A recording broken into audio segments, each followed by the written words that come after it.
अस्सलामुअलैकुम। हमारा next topic है prokaryotic and eukaryotic sales. Basically prokaryotic और यूकैरियोटिक सेल्स जो हैं वो बेसिकली होते क्या हैं। जब ये दुनिया बनी तो इस दुनिया के ऊपर जो पहले पहले जो सेल्स अपीयर हुए उन सेल्स को कहा जाता है कि वो हैं प्रोकैरियोटिक सेल्स। पुराने सेल्स भी हम इसको कह सकते हैं। फिर वक्त जो है वो गुजरता गया, टाइम टू टाइम जो है वो इस सेल के अंदर तब्दीलियाँ आती गईं, इसके अंदर बहुत सारी मॉडिफिकेशंस हो गई और फिर मॉडिफिकेशंस होने के बाद इन प्रोकैरियोटिक सेल्स से कुछ न्यू किस्म के सेल्स बन गए जिन्हें हम क्या कहते हैं कि वो क्या हैं, यूकैरियोटिक सेल्स हैं।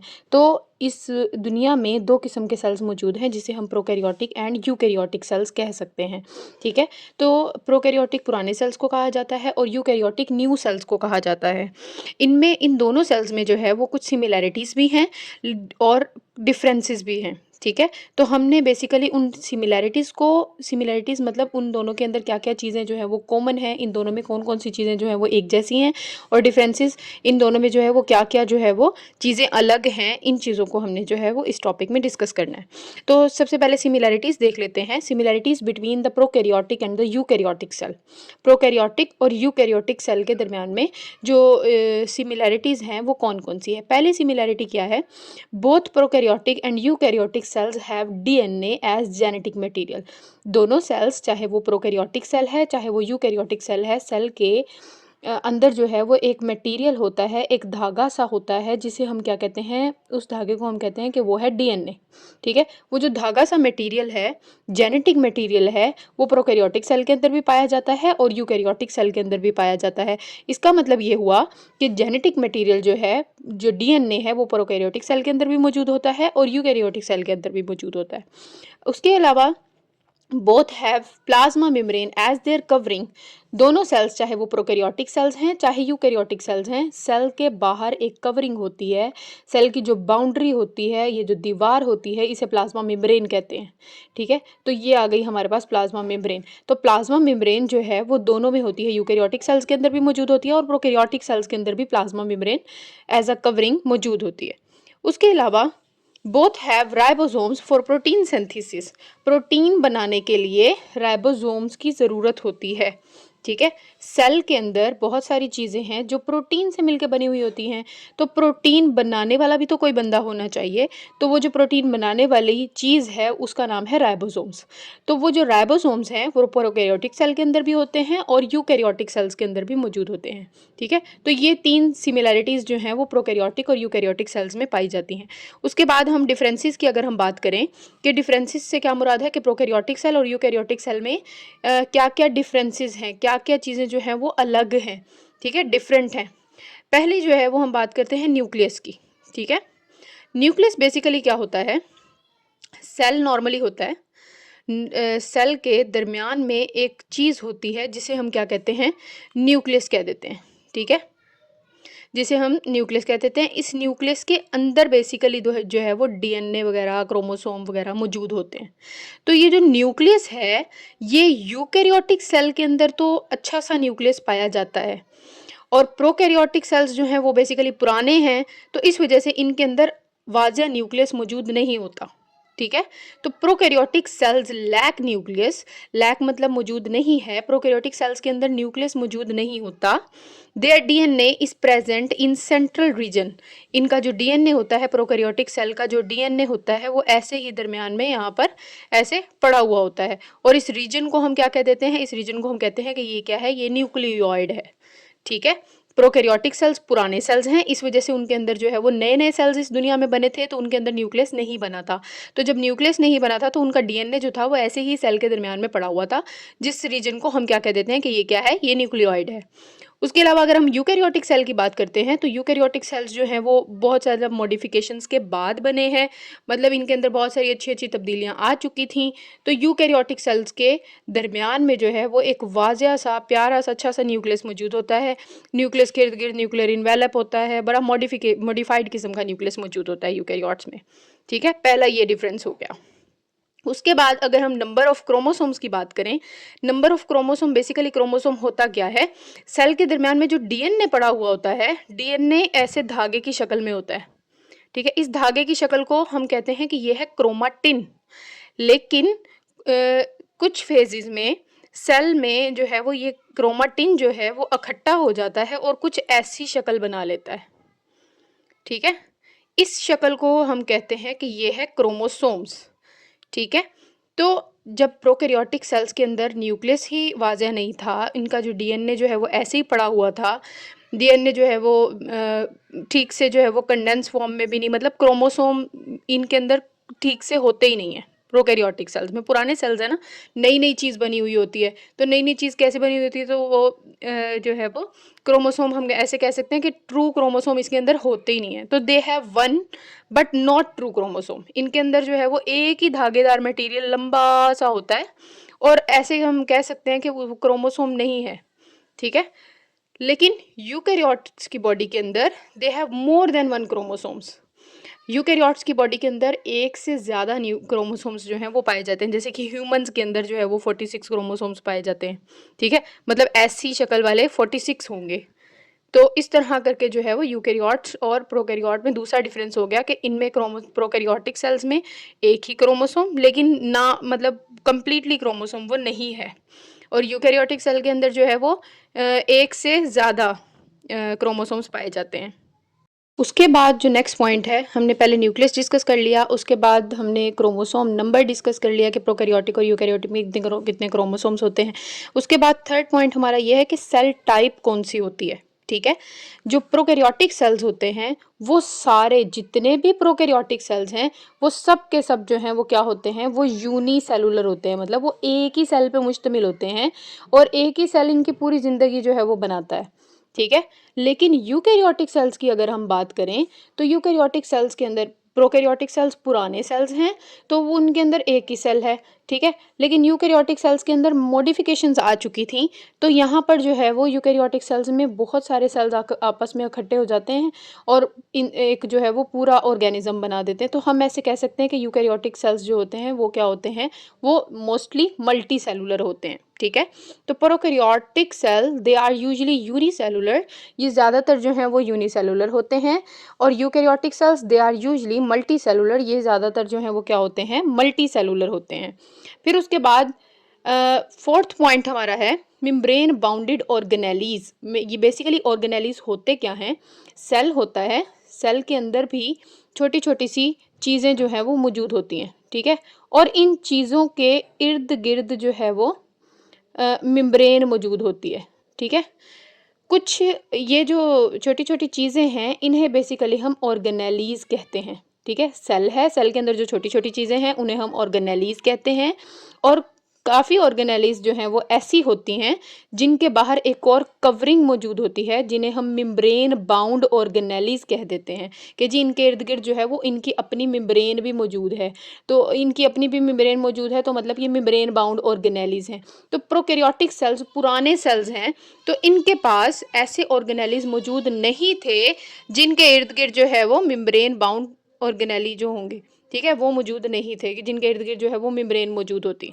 तो they lack membrane bound organelles, prokaryotic cells के अंदर मेम्ब्रेन बाउंड ऑर्गेनेलीज मौजूद नहीं होते, जैसे कि एंडोप्लाज्मिक रेटिक्यूलम प्रोकैरियोटिक सेल्स के अंदर नहीं होता, माइटोकॉन्ड्रिया प्रोकैरियोटिक सेल्स के अंदर मौजूद नहीं होता, गोल्जी ऑपरेटस प्रोकैरियोटिक सेल्स के अंदर मौजूद नहीं होता, उसके अलावा लाइजोसोम्स प्रोकैरियोटिक सेल्स के अंदर मौजूद नहीं होता, पेरोक्सिसोम्स, माइक्रोट्यूब्यूल्स, साइटोस्केलेटन, ये सारे जो हैं वो प्रोकैरियोटिक सेल्स के अंदर मौजूद नहीं होते। लेकिन वक्त के साथ साथ मॉडिफिकेशंस आई, और मॉडिफिकेशंस आने की वजह से मेम्ब्रेन बाउंड ऑर्गेनेलीज जो हैं वो यूकैरियोटिक सेल्स में बन गए, ठीक है। सो यूकैरियोटिक सेल्स में मेम्ब्रेन बाउंड ऑर्गेनेलीज मौजूद होते हैं, they have membrane bound organelles. Eukaryotic cells में मेम्ब्रेन बाउंड ऑर्गेनेलीज मौजूद होते हैं, जैसे कि endoplasmic reticulum, mitochondria, Golgi apparatus, lysosome, peroxisome, microtubule, cytoskeleton, ये सारे जो हैं वो यूकैरियोटिक सेल्स के अंदर मौजूद होते हैं।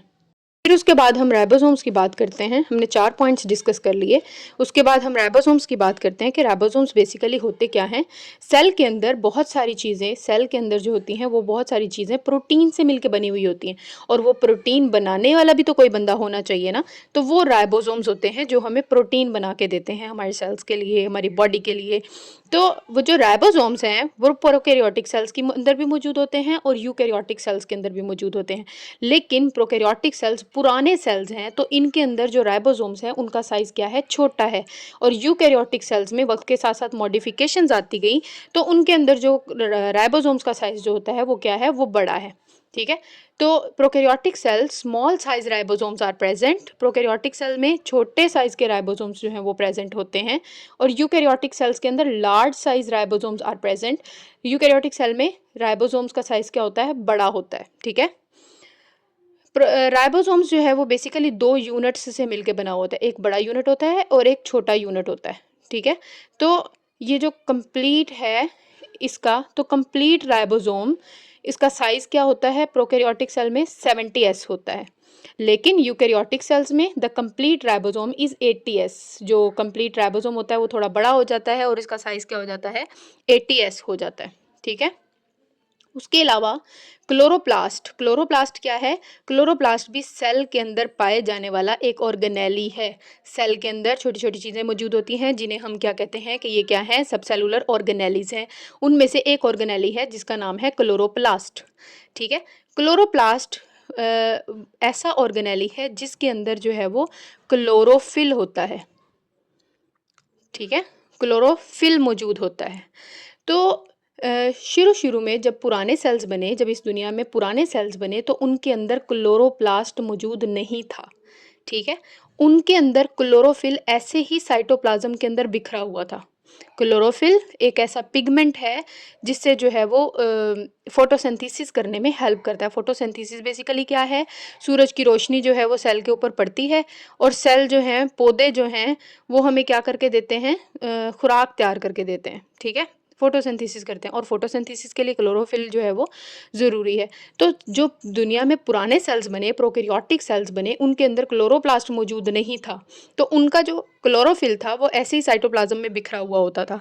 लेकिन वक्त के साथ साथ जब मॉडिफिकेशंस आती गई, चेंजिंग्स आती गई, तो यूकैरियोटिक सेल्स में जो है वो उस क्लोरोफिल को एक छोटी सी चीज़ में बंद कर दिया गया जिसे हम क्या कहते हैं, क्लोरोप्लास्ट। ठीक है, तो मतलब क्लोरोप्लास्ट जो है वो यूकैरियोटिक सेल्स के अंदर पाया जाता है, प्रोकैरियोटिक सेल्स के अंदर नहीं पाया जाता। ठीक है, तो क्लोरोप्लास्ट इज एब्सेंट।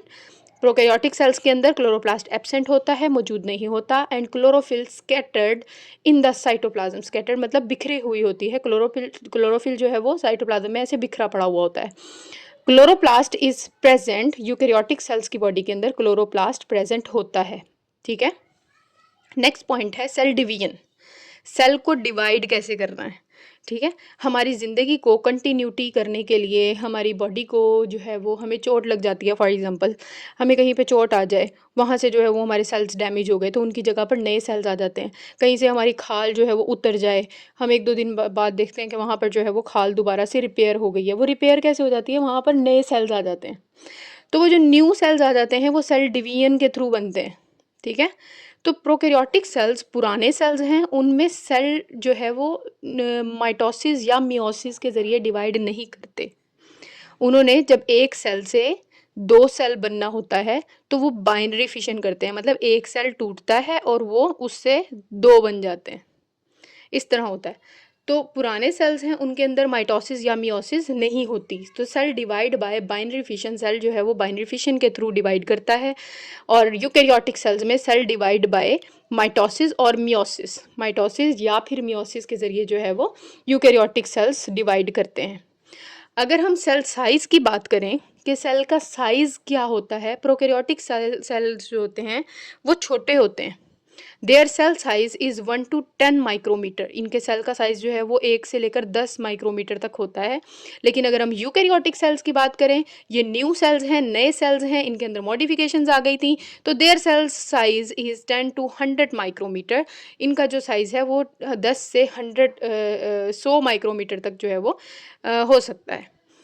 उसके अलावा सेल वॉल की अगर हम बात करते हैं तो प्रोकैरियोटिक सेल जो होता है, प्रोकैरियोटिक सेल की प्लाज्मा मेम्ब्रेन और प्लाज्मा मेम्ब्रेन के इर्द गिर्द एक और भी बाउंड्री होती है जिसे हम सेल वॉल कहते हैं। ठीक है, इसी तरह कुछ यूकैरियोटिक सेल्स में, प्लांट्स में और फंजाई में भी क्या होता है कि प्लांट सेल है और प्लांट सेल के बाहर भी एक और बाउंड्री होती है जिसे हम सेल वॉल कह देते हैं। ठीक है, तो सेल वॉल इसमें भी मौजूद है, इसमें भी मौजूद है, लेकिन जो प्रोकैरियोटिक सेल्स होते हैं उनकी सेल वॉल का मटेरियल अलग होता है, लेकिन यूकैरियोटिक सेल्स में जो सेल वॉल है उसमें मटेरियल अलग होता है, चीज़ें अलग होती हैं। तो their cell wall composed of peptidoglycan. Prokaryotic cells की जो सेल वॉल होती है वो पेप्टाइडोग्लाइकेन से मिलकर बनी हुई होती है। पेप्टाइडोग्लाइकेन एक केमिकल है जो कि इनकी सेल वॉल के अंदर पाया जाता है, ठीक है। और यूकैरियोट्स की, तमाम यूकैरियोट्स की बॉडी के अंदर सेल वॉल मौजूद नहीं होती। सेल वॉल बेसिकली होती है प्लांट्स और फंजाई में, ठीक है। प्लांट्स और फंजाई में, प्लांट्स की जो सेल वॉल होती है वो सेलुलोज से मिलकर बनी हुई होती है, और फंजाई की सेल वॉल जो होती है वो काइटन से मिलकर बनी हुई होती है। का नाम है केमिकल्स के, तो इसके केमिकल्स और इसके केमिकल्स क्या हैं, अलग हैं। इसके बाद हमारा नेक्स्ट पॉइंट है फ्लैजिला। फ्लैजिला बेसिकली होता क्या है, सेल्स की बॉडी से जो है वो कुछ हेयर लाइक चीज़ जो है वो ऐसे निकल रही होती है, जिसे हम क्या कहते हैं, फ्लैजिला कहते हैं। सेल की बॉडी के ऊपर कुछ ऐसे बारीक बारीक से थिन थिन बाल निकल रहे होते हैं, जिसे हम फ्लैजिला कह देते हैं या सीलिया कह देते हैं, ठीक है। तो प्रोकैरियोट्स के जो सीलिया होते हैं वो अलग किस्म के हैं, यूकैरियोट्स के जो फ्लैजिला होते हैं उनका स्ट्रक्चर अलग होता है। Prokaryotic flagella are not membrane bounded. Flagella membrane bounded से मुराद क्या है कि फॉर एग्जांपल कोई भी फ्लैजिला है, मैं कहती हूँ ये पेन फ्लैजिला है, इसके इर्द गिर्द एक और मेम्ब्रेन होती है, ठीक है। तो यूकैरियोट्स में वो मेम्ब्रेन मौजूद होती है, फ्लैजिला के इर्द गिर्द भी एक मेम्ब्रेन मौजूद होती है, लेकिन प्रोकैरियोट्स के अंदर वो मेम्ब्रेन मौजूद नहीं होती। तो prokaryotic flagella are not membrane bounded. Prokaryotes के जो फ्लैजिला होते हैं उनके बाहर जो है वो मेम्ब्रेन मौजूद नहीं होती। Eukaryotic flagella are membrane bounded. Eukaryotes के जो फ्लैजिला होते हैं उनके इर्द गिर्द एक और मेम्ब्रेन भी मौजूद होती है, ठीक है।